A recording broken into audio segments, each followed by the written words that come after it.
Welcome to Greenwicks agri practical classes. ಇವತ್ತಿನ ಒಂದು ವಿಡಿಯೋದಲ್ಲಿ ನಾವು second P U C science ವಿದ್ಯಾರ್ಥಿಗಳಿಗೆ ಅಗ್ರಿ ಪ್ರಾಕ್ಟಿಕಲ್ ಎಕ್ಸಾಮ್ ಡೇಟ್ ಬಗ್ಗೆ ನೋಡೋಣ. ಅದೇ ಥರ ಅಗ್ರಿ ಪ್ರಾಕ್ಟಿಕಲ್ ಎಕ್ಸಾಮ್ಸ್ಗೆ ಯಾವ್ಯಾವ ಡಾಕ್ಯುಮೆಂಟ್ಸ್ ಬೇಕು, ಹಾಗೆ ಆ ಡಾಕ್ಯುಮೆಂಟ್ಸ್ ಅಪ್ಲೋಡಿಂಗ್ ಟೈಮ್ ಟೇಬಲ್ ಯಾವ ಥರ ಇದೆ, ಅಗ್ರಿ ಪ್ರಾಕ್ಟಿಕಲ್ದು ಡೇಟ್ ಯಾವ ಥರ ಇದೆ ಅಂತ ಇವತ್ತಿನ ಒಂದು ವಿಡಿಯೋದಲ್ಲಿ ನಾವು ನೋಡೋಣ ಫ್ರೆಂಡ್ಸ್. ಇಲ್ಲಿ KEA ಅಫಿಷಿಯಲ್ ವೆಬ್ಸೈಟಿಂದ GKVK ಕಾಲೇಜಿಂದ university of agricultural sciences Bangalore ಕಾಲೇಜಿಂದ ಅಫಿಷಿಯಲ್ ಡೇಟ್ ಅನೌನ್ಸ್ಮೆಂಟ್ ಆಗಿದೆ.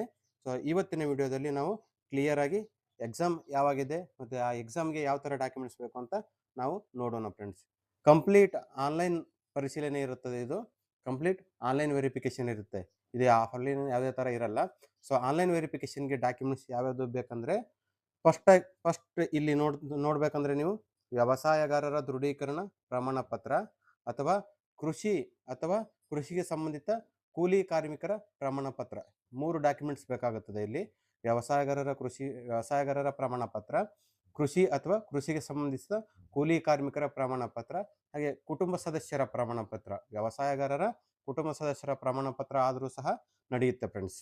ಹಾಗೆ ಇನ್ನೊಂದು ಎರಡನೇದು ನೋಡ್ಬೇಕಂದ್ರೆ ಇಲ್ಲಿ ಅವಿಭಾಜ್ಯ ಕುಟುಂಬವಾದಲ್ಲಿ ಪೂರಕವಾಗಿ ವಂಶವೃಕ್ಷ ಪ್ರಮಾಣ ಪತ್ರ ಕೃಷಿಕರ ಕೋಟಾದ ಅಡಿಯಲ್ಲಿ ಅರ್ಜಿ ಸಲ್ಲಿಸಬಹುದು. ಅವಿಭಾಜ್ಯ ಕುಟುಂಬವಾದಲ್ಲಿ ಅಂತಂದರೆ ಈಗ ನಿಮ್ಮ ಒಂದು ಪೇರೆಂಟ್ಸ್ ಹೆಸರಲ್ಲಿ ನಿಮ್ಮ ಜಮೀನಿರಲ್ಲ, ನಿಮ್ಮ ಗ್ರ್ಯಾಂಡ್ ಪೇರೆಂಟ್ಸ್ ಹೆಸರಲ್ಲಿ, ನಿಮ್ಮ ಅಜ್ಜಿ ಅಥವಾ ತಾತವರ ಹೆಸರಲ್ಲಿ ಇದ್ದಾಗ ನೀವು ಕಂಪಲ್ಸರಿ ವಂಶವೃಕ್ಷ ತೆಗೆಸಿ ವ್ಯವಸಾಯಗಾರರ ದೃಢೀಕರಣ ಪ್ರಮಾಣ ಪತ್ರ ಮಾಡಿಸ್ಬೇಕಾಗುತ್ತೆ ಫ್ರೆಂಡ್ಸ್.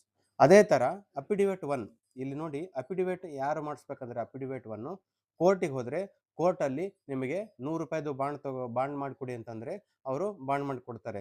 ಹಾಗೆ ಆ ಅಫಿಡಿವಿಟ್ ಯಾವ ಥರ ಮಾಡಿಸ್ಬೇಕಂತಂದರೆ ಫಸ್ಟ್ ಪಾರ್ಟಿ ಸ್ಟೂಡೆಂಟ್ ನೇಮ್ ಆಗಿರಬೇಕು, ಸೆಕೆಂಡ್ ಪಾರ್ಟಿ ಅವರು ಕ್ಲಿಯರಾಗಿ ಮೆನ್ಷನ್ ಮಾಡಿದ್ದಾರೆ ನೋಡಿ ಇಲ್ಲಿ, ಫಸ್ಟ್ ಪಾರ್ಟಿ ಸ್ಟೂಡೆಂಟ್ ನೇಮ್ ಆಗಿರಬೇಕು, ಹಾಗೆ ಸೆಕೆಂಡ್ ಪಾರ್ಟಿ ನೀವು ಯಾವ ಬರೀತಿರಲ್ಲ ಸೆಂಟ್ರು, ಆ ಸೆಂಟ್ರದು ಮೇನ್ ಯೂನಿವರ್ಸಿಟಿ ನೇಮ್ ಆಗಿರಬೇಕು, ಅದೇ ಥರ ನೀವು ಅಫಿಡಿವಿಟ್ 1 ಫಾರ್ಮ್ ಯಾರು ಮಾಡಿಸ್ಬೇಕಂದ್ರೆ ಕೇವಲ ಕೃಷಿಯಲ್ಲಿಯೇ ಮೇನ್ ಆದಾಯ ಆಗಿರ್ಬೇಕು. ಅವ್ರದ್ದು ಮೇಜರ್ ಸೋರ್ಸ್ ಆಫ್ ಇನ್ಕಮ್ಮು ಕೃಷಿಯಲ್ಲಿಯೇ ಆದಾಯ ಆಗಿತ್ತಂದರೆ ಅವರು ಅಫಿಡಿವಿಟ್ 1 ಫಾರ್ಮು ತೆಗೆಸ್ಬೇಕು ಫ್ರೆಂಡ್ಸ್. ಹಾಗೆ ಈ ಅಫಿಡಿವಿಟ್ 2 ಫಾರ್ಮ್ ಯಾರು ತೆಗೆಸ್ಬೇಕಂತಂದರೆ ಅಫಿಡಿವಿಟ್ 2 ಫಾರ್ಮು ಯಾರು ಕೃಷಿ ಆದಾಯದ ಜೊತೆಗೆ ಕೃಷಿಯೇತರ ಆದಾಯನೂ ಸಹ ಅವರಿಗೆ ಇದ್ದರೆ, ಲೈಕ್ ಬಿಸ್ನೆಸ್ ಆಗಲಿ ಇಲ್ಲ ಬೇರೆ ಮೂಲದಿಂದ ಒಂದು ಆದಾಯ ಬಂದಿರ್ಬೋದು, ಆ ಬೇರೆ ಆದಾಯ ಬಂದಿದ್ರೆ ನೀವು ಅಫಿಡಿವಿಟ್ 2 ಫಾರ್ಮ್ ತೆಗೆಸ್ಬೇಕಾಗತ್ತೆ. ಬಟ್ ಇಲ್ಲಿ ನೀವು ಏನು ಮೆನ್ಷನ್ ಮಾಡಬೇಕಂದ್ರೆ ಅಫಿಡಿವಿಟ್ 2 ಅಲ್ಲಿ ಮೇಜರ್ ಸೋರ್ಸ್ ಆಫ್ ಇನ್ಕಮ್ ಅಗ್ರಿಕಲ್ಚರ್ದೇ ಇದೆ ಅಂತೇಳಿ ಇದ್ದ ಕ್ಯಾಂಡಿಡೇಟ್ಸ್ಗಳಿಗೆ ಮಾತ್ರ ಎಲಿಜಿಬಲ್ ಆಗುತ್ತೆ. ಅವರು ಮಾತ್ರ ನೀವು ಇಲ್ಲಿ ಎಕ್ಸಾಮ್ಗೆ ಬರೆಯೋದಕ್ಕೆ ಸಾಧ್ಯ ಆಗುತ್ತದೆ. ಅದೇ ಥರ ಯಾರು ಗೌರ್ಮೆಂಟ್ ಸೆಕ್ಟ್ರಲ್ಲಿ ವರ್ಕ್ ಮಾಡ್ತಿರ್ತಾರೆ ಅವರು ಸಹ, ಅವರ ಒಂದು ಮಕ್ಕಳು ಸಹ ಈ ಎಕ್ಸಾಮನ್ನು ಬರೀಬೋದು. ಬಟ್ ಇಲ್ಲಿ ಏನಾಗಿರ್ತದೆ ಅಂದರೆ ಅವರು ಕಂಪಲ್ಸರಿ ಸ್ಯಾಲ್ರಿ ಸರ್ಟಿಫಿಕೇಟ್ ತೆಗೆಸ್ಬೇಕು, ಹಾಗೆ ಅಗ್ರಿಕಲ್ಚರ್ ಇನ್ಕಮು ಈ ಗೌರ್ಮೆಂಟ್ ಜಾಬಿಂದ ಬರ್ತಕ್ಕಂಥ ಆದಾಯನ ಮೀರಿರಬಾರ್ದು ಫ್ರೆಂಡ್ಸ್, ಅದು ದಾಟಿರಬಾರ್ದು. ಸೊ ಅವರು ಮಾತ್ರ ಈ ಎಕ್ಸಾಮ್ಗೆ ಬರೆಯೋದಕ್ಕೆ ಒಂದು ಅವಕಾಶ ಇರುತ್ತದೆ. ಹಾಗೆ ಖಾಸಗಿ ವೃತ್ತಿಯಲ್ಲಿ ಸಹ ನೀವು ಏನಾದರೂ ಬರೆದ್ರೆ ಎಕ್ಸಾಮ್, ಖಾಸಗಿ ವೃತ್ತಿಯಲ್ಲಿ ಇರ್ತಕ್ಕಂಥ ಒಂದು ವ್ಯಕ್ತಿಗಳು ಅಂದರೆ ಪ್ರೈವೇಟ್ ಜಾಬ್ಸ್ಗಳನ್ನು ಮಾಡ್ತಿದ್ರು ಸಹ ಅವರು ಸಹ ಇಲ್ಲಿ ನೀವು ಆದಾಯ ಪ್ರಮಾಣ ಪತ್ರ ತೆಗೆಸ್ಬೇಕಾಗತ್ತೆ. ಅದೇ ಥರ ನಿಮಗೆ ಮೇನಾಗಿ ಇಲ್ಲಿ ನೀವು ಅವರು ಮೆನ್ಷನ್ ಮಾಡಿದ್ದಾರೆ, ಕ್ಲಿಯರ್ ಆಗಿ ಮೆನ್ಷನ್ ಮಾಡಿದ್ದಾರೆ, ನಿಮಗೆ ಆಡಿ ನಂಬರ್ ಆಗಲಿ ಅಥವಾ ನಿಮಗೆ ಈ ವ್ಯವಸಾಯಗಾರರ ದೃಢೀಕರಣ ಪ್ರಮಾಣ ಪತ್ರ ಆಗಲಿ ಅದು ಎಲ್ಲಿಂದ ಎಲ್ಲಿವರೆಗೆ ನೀವು ಮಾಡಿಸಿರ್ಬೇಕಂದ್ರೆ ಇಲ್ಲಿ ಕ್ಲಿಯರ್ ಆಗಿ 2025 ಏಪ್ರಿಲಿಂದ 2026 ಮಾರ್ಚ್ವರೆಗೂ ಮಾತ್ರ ಎಲಿಜಿಬಲ್ ಇರುತ್ತೆ. ಅಂದರೆ ಫಾರ್ ಎಕ್ಸಾಂಪಲ್ ನೋಡಿ, ಈಗ 2024ರಲ್ಲಿ ಯಾರೋ ಸ್ಟೂಡೆಂಟು ಮಾಡಿರ್ತಾರೆ, ಇಲ್ಲ 2025ರಲ್ಲಿ ನೀವು ಜನವರಿಲಿ ಮಾಡಿರ್ತೀರ, ಅವರು ಎಲಿಜಿಬಲ್ ಇರಲ್ಲ ಫ್ರೆಂಡ್ಸ್. ನೀವು ಕಂಪಲ್ಸರಿ ಈ ಏಪ್ರಿಲ್ 2025 ಅಂತ ಇವರು ಡೇಟ್ ಮಾಡಿದ್ದಾರೆ, ಇಲ್ಲಿಂದ ಇಲ್ಲಿವರೆಗೆ ಇರ್ತಕ್ಕಂಥ ಒಂದು ಡೇಟಲ್ಲಿ ಇರ್ತಕ್ಕಂಥ ಒಂದು ಡಾಕ್ಯುಮೆಂಟ್ಸ್ ಮಾತ್ರ ನಿಮ್ಮ ಒಂದು ಅಗ್ರಿ ಪ್ರಾಕ್ಟಿಕಲ್ ವೆರಿಫಿಕೇಷನ್ಗೆ ಎಲಿಜಿಬಲ್ ಇರುತ್ತೆ ಫ್ರೆಂಡ್ಸ್. ಇಲ್ಲಿ ನೋಡಿ, ಅಫಿಡಿವಿಟ್ನ ಮೊತ್ತ ನೀವು ₹100 ಕೋರ್ಟಲ್ಲಿ ನೋಟ್ರಿ ಮಾಡಿಸ್ಬೇಕಂದ್ರೆ ಬಾಂಡು ₹100 ಬಾಂಡು ನೀವು ಮಾಡಿಸ್ಬೇಕಾಗತ್ತೆ. ಹಾಗೆ ಜಾತಿ ಪ್ರಮಾಣ ಪತ್ರ ಆಗಲಿ, ನಿಮ್ಮದು ಇಲ್ಲಿ ಆದಾಯ ಪ್ರಮಾಣ ಪತ್ರ ಆಗಲಿ, ಇದು 5 ವರ್ಷಗಳವರೆಗೆ ಮಾನ್ಯವಾಗಿರ್ತದೆ. ಆದರೆ ಆ ಪ್ರಮಾಣ ಪತ್ರ ಮಾನ್ಯ ದಿನಾಂಕದೊಂದಿಗೆ ನೀವು ಮರುಮುದ್ರಣ ಮಾಡಬೇಕು. ಫಾರ್ ಎಕ್ಸಾಂಪಲ್ ಏನಾಗುತ್ತೆ ಅಂದರೆ ಇಲ್ಲಿ 2024ರಲ್ಲಿ ಸ್ಟೂಡೆಂಟ್ ಒಬ್ಬರು ಕ್ಯಾಶ್ ಇನ್ಕಮ್ ಮಾಡಿರ್ತಾರೆ ಅಂದ್ಕೊಳ್ಳಿ, ಅವರು ಇಲ್ಲಿ ಏನಾಗಿ 5 ವರ್ಷ ವ್ಯಾಲಿಡಿಟಿ ಇರುತ್ತೆ ಒಂದು ಕ್ಯಾಶ್ ಇನ್ಕಮ್ಗೆ. ಬಟ್ ಅವ್ರು ಏನು ಮಾಡ್ಬೇಕಂತಂದರೆ ಅಂಥ ಸ್ಟೂಡೆಂಟ್ಸು 2025 ಏಪ್ರಿಲಿಂದ 2026 ಮಾರ್ಚ್ನಲ್ಲಿ ಇರ್ತಕ್ಕಂಥ ಒಂದು ಡೇಟ್ನ ಒಳಗಡೆ ಇರ್ತಕ್ಕಂಥ ಒಂದು ಮುದ್ರಣ ಮಾಡಿರ್ತಕ್ಕಂಥ ಅಂದರೆ ರೀಪ್ರಿಂಟ್ ಮಾಡಿರ್ತಕ್ಕಂಥ ಒಂದು ಡಾಕ್ಯುಮೆಂಟ್ಸ್ಗೆ ಅವರು ನೀವು ಮಾಡಿಸ್ಬೇಕಾಗುತ್ತೆ. ಈ ಡಾಕ್ಯುಮೆಂಟ್ಸ್ ಮಾಡಿಸಿದವರು ಮಾತ್ರ ಈ ಎಕ್ಸಾಮ್ಗೆ ಎಲಿಜಿಬಲ್ ಇರ್ತಾರೆ. ಈ ಮರಿ ಮುದ್ರಣ ನೀವು ಎಲ್ಲಿ ಮಾಡಿಸ್ತಾರೆ ಅಂದರೆ ನಾಡ ಕಚೇರಿ, ನಿಮ್ಮ ತಾಲೂಕಲ್ಲಿ ಇರ್ತಕ್ಕಂಥ ನಾಡ ಕಚೇರಿ ಆಫೀಸಲ್ಲಿ ನಿಮಗೆ ಮಾಡಿಕೊಡ್ತಾರೆ ಫ್ರೆಂಡ್ಸ್. ಹಾಗೆ ಇಲ್ಲಿ ಈ ಎಕ್ಸಾಮ್ದು ಫೀ ಸ್ಟ್ರಕ್ಚರ್ ನೋಡ್ತಾ ಹೋಗೋದಾದರೆ ಅಭ್ಯರ್ಥಿಗಳಿಗೆ ಆನ್ಲೈನ್ ಪರಿಶೀಲನೆ ಇರುತ್ತೆ. ಇಲ್ಲಿ ಜನರಲ್ ಕ್ಯಾಟಗರಿಗೆ ಸಾಮಾನ್ಯ ಅಭ್ಯರ್ಥಿಗಳಿಗೆ 1200 ಇರುತ್ತದೆ. ಹಾಗೆ ಇತರೆ ಕ್ಯಾಟಗರಿ ಅಂದರೆ ಪರಿಶಿಷ್ಟ ಜಾತಿ ಆಗಲಿ, ಪರಿಶಿಷ್ಟ ಪಂಗಡವಾಗಲಿ, ಪ್ರವರ್ಗ 1 ಕ್ಯಾಟಗರಿ 1 ವಿದ್ಯಾರ್ಥಿಗಳಿಗೆ 600 ರೂಪಾಯಿ ಅಂದರೆ 600 ರುಪೀಸ್ ಈ ಒಂದು ಅರ್ಜಿಯ ಒಂದು ಶುಲ್ಕ ಇರುತ್ತದೆ ಫ್ರೆಂಡ್ಸ್. ಇದು ಈಗ ಇಲ್ಲಿ ನೀವು ಮೇನ್ ಆಗಿ ನೋಡಬೇಕಾಗಿರೋದು ಅಭ್ಯರ್ಥಿಗಳು ಡಾಕ್ಯುಮೆಂಟ್ ವೆರಿಫಿಕೇಶನ್ ಯಾವಾಗ ನೀವು ಅಪ್ಲೋಡ್ ಮಾಡಬೇಕು ಅಂತಂದರೆ 11/4/2026 ಸಾಯಂಕಾಲ 4 ಗಂಟೆಯ ನಂತರ 21/4/2026 ಮಧ್ಯರಾತ್ರಿ 12 ಗಂಟೆಗೆ ಈ ಒಂದು ಅಪ್ಲಿಕೇಶನ್ ಕ್ಲೋಸ್ ಆಗುತ್ತೆ. ನಿಮ್ಮದು ಇಷ್ಟು ದಿನಾಂಕದ ಒಳಗಡೆ ನೀವು ಏನು ಮಾಡಬೇಕಾಗತ್ತಂದರೆ ನೀವು ಈ ಒಂದು ಡಾಕ್ಯುಮೆಂಟ್ಸ್ನ ಅಪ್ಲೋಡ್ ಮಾಡಬೇಕಾಗುತ್ತೆ ಫ್ರೆಂಡ್ಸ್. ಹಾಗೆ ಅವರು ಆನ್ಲೈನಲ್ಲಿ ದಾಖಲಾತಿ ಪರಿಶೀಲನೆ ಮತ್ತು ಕೃಷಿ ಕೋಟಾದಲ್ಲಿ ಅರ್ಹ ಅಭ್ಯರ್ಥಿಗಳು ಮತ್ತು ಅರ್ಹರಲ್ಲದ ಅಭ್ಯರ್ಥಿಗಳು ಅಂದರೆ ಎಲಿಜಿಬಲ್ ಕ್ಯಾಂಡಿಡೇಟ್ಸ್ ಹಾಗೂ ನಾನ್ ಎಲಿಜಿಬಲ್ ಕ್ಯಾಂಡಿಡೇಟ್ಸ್ನ ಲಿಸ್ಟ್ನ ಯಾವಾಗ ನಿಮಗೆ ಅನೌನ್ಸ್ಮೆಂಟ್ ಮಾಡ್ತಾರಂತಂದರೆ ಪ್ರತಿಯೊಂದು ಸೆಂಟ್ರಲ್ಲಿ ದಿನಾಂಕ 15/4/2025 23/4/2026 ಒಳಗಡೆ ಅಲ್ಲಿ ನೀವು ನಿಮ್ಮ ಒಂದು ಸೆಂಟ್ರಲ್ಲಿ ಅನೌನ್ಸ್ ಮಾಡ್ತಾರೆ ಫ್ರೆಂಡ್ಸ್. ನೀವು ಹೋಗಿ ಆ ಸೆಂಟ್ರಿಗೆ ಭೇಟಿ ಆಗ್ಬೋದು.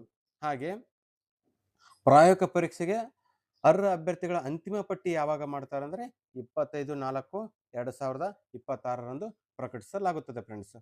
ಅದೇ ಥರ ಈಗ ನೀವು ಅರ್ಹ ಅಭ್ಯರ್ಥಿಗಳಿಗೆ ಕರ್ನಾಟಕ ಪರೀಕ್ಷಾ ಪ್ರಾಧಿಕಾರದಿಂದ ಹಾಲ್ ಟಿಕೆಟ್ ಯಾವಾಗ ಡೌನ್ಲೋಡ್ ಮಾಡ್ಕೋಬೋದು ಅಂತಂದರೆ 26/4/2026 29/4/2026 ಬೆಳಿಗ್ಗೆ 7 ಗಂಟೆವರೆಗೆ ನೀವು ಈ ಹಾಲ್ ಟಿಕೆಟ್ನ ಅಗ್ರಿಕಲ್ಚರ್ ಪ್ರಾಕ್ಟಿಕಲ್ ಹಾಲ್ ಟಿಕೆಟ್ನ ನೀವು ಡೌನ್ಲೋಡ್ ಮಾಡ್ಕೋಬೋದಾಗುತ್ತೆ ಫ್ರೆಂಡ್ಸ್. ಅದೇ ಥರ ಈ ಕೃಷಿ ಪ್ರಾಯೋಗಿಕ ಪರೀಕ್ಷೆ ಎಕ್ಸಾಮ್ ಡೇಟ್ ಯಾವಾಗ ಅಂತಂದರೆ ಇದು 29/4/2026 ಬೆಳಿಗ್ಗೆ 9 ಗಂಟೆಯಿಂದ ಸ್ಟಾರ್ಟ್ ಆಗುತ್ತೆ. ಇಲ್ಲಿ ಕರ್ನಾಟಕದಲ್ಲಿ ಟೋಟಲ್ 17 ಸೆಂಟ್ರಲ್ಲಿ ಈ ಎಕ್ಸಾಮ್ ಕಂಡಕ್ಟ್ ಮಾಡ್ತಾರೆ ಫ್ರೆಂಡ್ಸ್. ಕರ್ನಾಟಕದಲ್ಲಿ ಟೋಟಲ್ 17 ಸೆಂಟ್ರಲ್ಲಿ ಎಕ್ಸಾಮ್ ಮಾಡ್ತಾರೆ. ಹಾಗೆ ಈ ಎಕ್ಸಾಮ್ ಡೇಟ್ ಎಕ್ಸಾಮ್ದು ರಿಸಲ್ಟ್ ಕೂಡ ಅನೌನ್ಸ್ಮೆಂಟ್ ಆಗುತ್ತೆ. ಈ ಅನೌನ್ಸ್ಮೆಂಟ್ ಆಗಿರ್ತಕ್ಕಂಥ ರಿಸಲ್ಟ್ ದಿನಾಂಕ ನೋಡ್ತಾ ಹೋಗೋದಾದರೆ ಇಲ್ಲಿ 5/6/2026 ಬೆಳಿಗ್ಗೆ 11 ಗಂಟೆಯ ನಂತರ ಪ್ರಕಟಿಸಲಾಗುತ್ತದೆ ಅಂತ ಹೇಳಿದ್ದಾರೆ ಫ್ರೆಂಡ್ಸ್. ಸೊ ಅದಕ್ಕೋಸ್ಕರ ನಿಮ್ಮ KCT ಜೊತೆಗೇ ಸಹ ನೀವು ಅಗ್ರಿ ಪ್ರಾಕ್ಟಿಕಲ್ ಎಕ್ಸಾಮ್ಗೆ ಪ್ರಿಪೇರ್ ಆಗಿ. ಟೈಮ್ ತುಂಬ ಕಡಿಮೆ ಇದೆ. ಸೊ ಅದು ಎಲ್ಲರೂ ನೀವು ಈ ಒಂದು KCT ಜೊತೆಗೇ ನೀವು ಅಗ್ರಿ ಪ್ರಾಕ್ಟಿಕಲ್ಗೆ ಪ್ರಿಪೇರ್ ಆಗಿ ಅಂತ ಹೇಳಿ ನಮ್ಮ ಒಂದು ಕ್ಲಾಸಸ್ಸಿಂದ ನಿಮಗೆ ಎಲ್ಲರಿಗೂ ಆಲ್ ದಿ ಬೆಸ್ಟ್. ಅದೇ ಥರ ಈ ಒಂದು ಅಗ್ರಿ ಪ್ರಾಕ್ಟಿಕಲ್ ಎಕ್ಸಾಮ್ ಬಗ್ಗೆ ನಮ್ಮ ಒಂದು ಗ್ರೀನ್ವಿಕ್ಸ್ ಅಗ್ರಿ ಪ್ರಾಕ್ಟಿಕಲ್ ಕ್ಲಾಸಸ್ಸಿಂದ ಆನ್ಲೈನ್ ಕ್ಲಾಸಸ್ಗಳು ಅವೈಲೇಬಲ್ ಇರುತ್ತೆ. ಆಫ್ಲೈನ್ ಕ್ಲಾಸಸ್ಗಳು ನಿಮಗೆ ಚಿತ್ರದುರ್ಗ ಹಾಗೆ ಜಮಖಂಡಿನಲ್ಲೂ ಅವೈಲೇಬಲ್ ಇರುತ್ತೆ.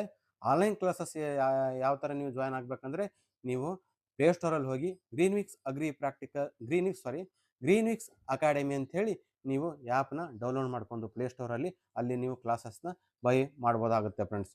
ಅದಕ್ಕೆ ಯಾರು ಇಂಟ್ರೆಸ್ಟ್ ಇರ್ತಕ್ಕಂಥ ಸ್ಟೂಡೆಂಟ್ಸು ನೀವು ಆ್ಯಪ್ನ ಡೌನ್ಲೋಡ್ ಮಾಡ್ಕೊಂಡು ಕ್ಲಾಸ್ನ ಜಾಯ್ನ್ ಆಗ್ಬೋದು. ಅದೇ ಥರ ನೀವು KCT ಅಪ್ಡೇಟ್ಸ್ ಆಗಲಿ, daily agri practical related pre mock test ಆಗಲಿ ಪ್ರತಿಯೊಂದು ನೀವು ಜಾಯ್ನ್ ಆಗಬೇಕಂದ್ರೆ ನೀವು ನಮ್ಮ ಒಂದು ಟೆಲಿಗ್ರಾಮಲ್ಲಿ ನಿಮಗೆ ಡೈಲಿ ಪ್ರೀ ಮಾಕ್ ಟೆಸ್ಟ್ ಆಗಲಿ ಮತ್ತು KCT ಅಪ್ಡೇಟ್ಸ್ ಆಗಲಿ ಪ್ರತಿಯೊಂದು ಅಪ್ಡೇಟ್ಸ್ ಇರುತ್ತೆ. ಆ ಟೆಲಿಗ್ರಾಮ್ ಲಿಂಕ್ ಕೂಡ ಡಿಸ್ಕ್ರಿಪ್ಷನಲ್ಲಿ ಕೊಡ್ತೀವಿ, ಅಲ್ಲೂ ಸಹ ನೀವು ಜಾಯ್ನ್ ಆಗ್ಬೋದು. ಅದೇ ಥರ KCT ರಿಲೇಟೆಡ್ ಆಗಲಿ, ಅಗ್ರಿ ಪ್ರಾಕ್ಟಿಕಲ್ ರಿಲೇಟೆಡ್ ಇನ್ಫಾರ್ಮೇಷನ್ ಆಗಲಿ, ನೀಟ್ ರಿಲೇಟೆಡ್ ಇನ್ಫಾರ್ಮೇಷನ್ ಆಗಲಿ, ಯಾವುದೇ ಥರ ಇನ್ಫಾರ್ಮೇಷನ್ ಇದ್ದರೂ ಸಹ ಡಿಸ್ಕ್ರಿಪ್ಷನಲ್ಲಿ ನಮ್ಮ ನಂಬರ್ ಇರುತ್ತೆ. ಅದ್ರ ಮುಖಾಂತರ ನೀವು ನಮಗೆ ಕಾಂಟ್ಯಾಕ್ಟ್ ಮಾಡ್ಬೋದು. ಹಾಗೆ ನಮ್ಮ ಟೆಲಿಗ್ರಾಮ್ ಗ್ರೂಪ್ಗೂ ಜಾಯ್ನ್ ಮಾಡ್ಬೋದು. ಹಾಗೆ ಆ್ಯಪ್ ಲಿಂಕು ಕೂಡ ನಮ್ಮೊಂದು ಡಿಸ್ಕ್ರಿಪ್ಷನಲ್ಲಿ ಕೊಟ್ಟಿರ್ತೀವಿ. ಆ ಆ್ಯಪ್ ಡೌನ್ಲೋಡ್ ಮಾಡ್ಕೊಂಡು ಅಲ್ಲಿ ಕ್ಲಾಸಸ್ನು ನೀವು ಬೈ ಮಾಡ್ಬೋದು ಫ್ರೆಂಡ್ಸ್. ಇನ್ನೇನಾದರೂ ನಿಮಗೆ ಡಾಕ್ಯುಮೆಂಟ್ಸ್ ರಿಲೇಟೆಡ್ ಬಗ್ಗೆ, ಅದೇ ಥರ ಅಗ್ರಿ ಪ್ರಾಕ್ಟಿಕಲ್ ರಿಲೇಟೆಡ್ ಬಗ್ಗೆ ಏನಾದರೂ ಡೌಟ್ಸ್ ಇದ್ದರೆ ಕಾಮೆಂಟ್ ಸೆಕ್ಷನಲ್ಲಿ ನೀವು ಕಾಮೆಂಟ್ ಮಾಡ್ಬೋದು.